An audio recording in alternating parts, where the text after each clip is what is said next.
Good morning students.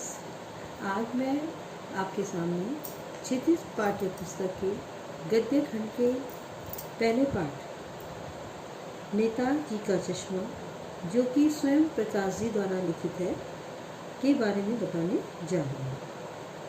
इस पाठ की रूपरेखा मैं आपकी पुस्तक से ले रही हूँ कि यह पाठ देशभक्ति का संदेश देने वाला है और यह पाठ यह स्पष्ट करता है कि देशभक्ति केवल किसी विशेष भूभाग से प्रेम करना नहीं, बल्कि देश के प्रत्येक नागरिक, प्रकृति, जीव जंतु, पशु पक्षी, पर्वत, पहाड़, झरने आदि सभी से प्रेम करना एवं उनकी रक्षा करना है। लेखक ने चश्मे बेचने वाले कैप्टन के माध्यम से एक ऐसे साधारण व्यक्ति के कार्य का वर्णन किया है जो अभावग्रस्त जिंदगी व्यतीत करते हुए भी देशभक्ति की भावना रखता है, परंतु हमारी कौम ऐसे व्यक्तियों को सम्मान देने के बजाय उन पर हंसती है। कैप्टन के चरित्र द्वारा लेखक ने उन असंख्य देशभक्तों को स्मरण करने का प्रयास किया है जिन्होंने देश हित के लिए कार्य किया और देशभक्तों को सम्मान दिलाने में अपना महत्वपूर्ण योगदान दिया। अब मैं आगे लेखक इस पाठ में बताते हुए कहता है कि जो हालदार साहब थे कि हालदार साहब हर 15 दिन कंपनी के काम से उस कस्बे से गुजरते थे। लेखक ने कस्बे का वर्णन किया है, जैसे कस्बे में कुछ पक्के मकान, एक छोटा सा बाजार, बालक बालिकाओं के 2 विद्यालय, एक सीमेंट का कारखाना और 2 खुली छत वाले सिनेमा घर और एक नगर पालिका थी। यह उस कस्बे का वर्णन किया गया है। और इसी कस्बे के मुख्य बाजार में जो उसका मुख्य चौराहा था, वहाँ पर नेताजी सुभाष चंद्र बोस की एक मूर्ति लगी हुई थी और वह मूर्ति किसकी थी? संगमरमर की मूर्ति थी। वह मूर्ति संगमरमर की थी जिसे कि हालदार साहब रोज चौराहे से गुजरते हुए देखा करते थे।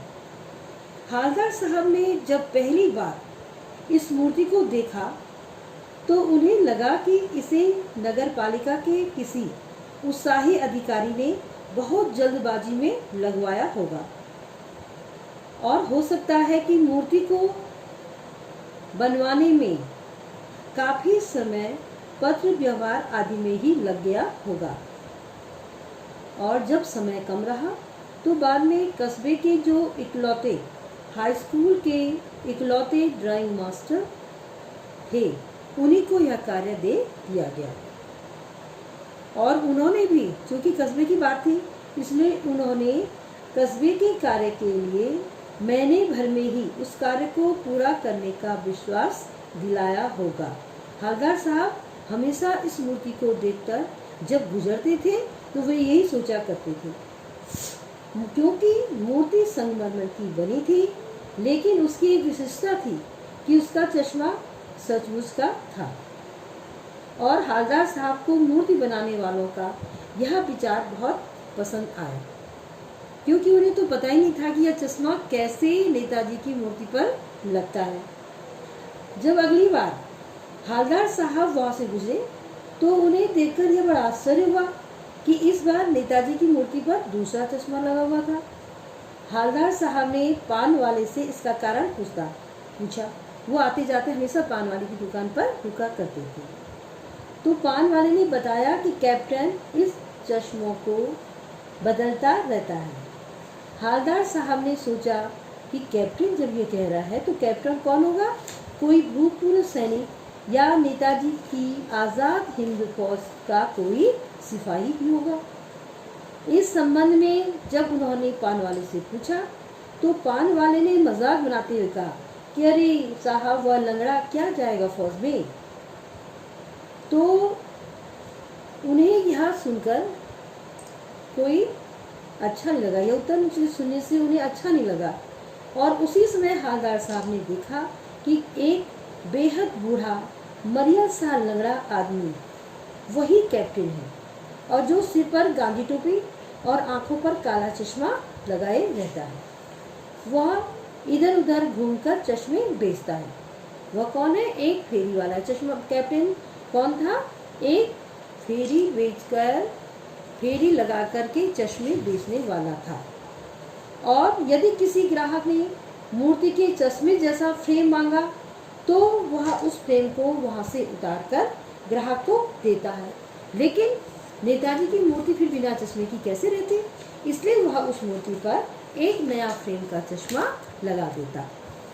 हालदार साहब को पान वाले से यह जानकारी मिली कि मूर्तिकार समय कम होने के कारण मूर्ति का चश्मा बनाना भूल गया था, जिसके कारण मूर्ति को बिना चश्मे के ही लगा दिया गया।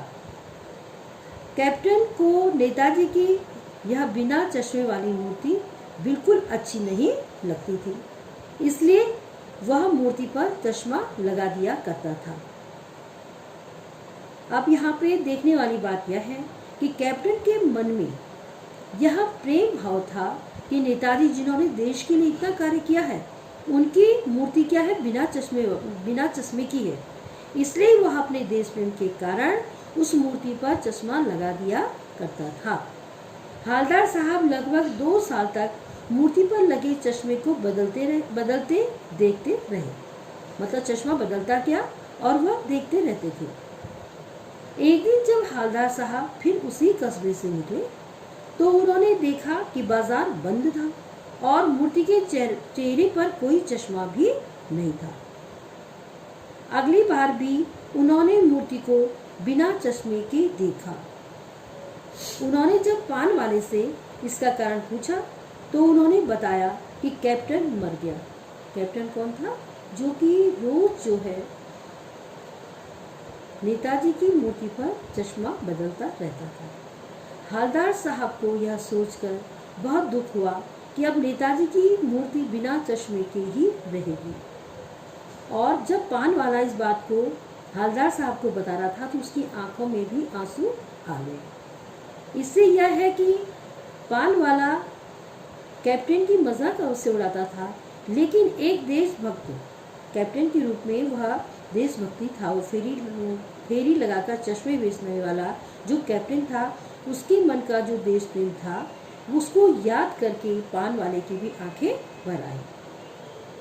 अगली बार जब हालदार साहब वहाँ से निकले तो उन्होंने पहले ही अपने गाड़ी वाले को बोल दिया था कि वहाँ पे गाड़ी को रोकना नहीं है और आज वो पान भी वहाँ पर नहीं खाएंगे, क्योंकि उन्होंने कहा कि अगर वे वहाँ पे रुकेंगे तो उन्हें वह मूर्ति देखनी पड़ेगी। तो लेकिन आदत से मजबूर होने के कारण जब उन्होंने चौराहे पर लगी हुई नेताजी की मूर्ति को देखा तो उनकी आंखें भर आई और उन्होंने तुरंत ही गाड़ी रोकने के लिए कहा, क्योंकि मूर्ति पर किसी बच्चे ने सरकंडे का बना हुआ चश्मा लगा दिया था। और यह बात देख करके हालदार साहब भावुक उठे और कि बड़ों के साथ बच्चों में भी अर्थात प्रत्येक नागरिक में देशभक्ति की भावना व्याप्त है। आज कैप्टन चश्मे वाला नहीं है, लेकिन उसकी जगह में छोटे छोटे बच्चों ने अपने सरकंडे के द्वारा बनाया हुआ चश्मा ही उस पर लगा दिया।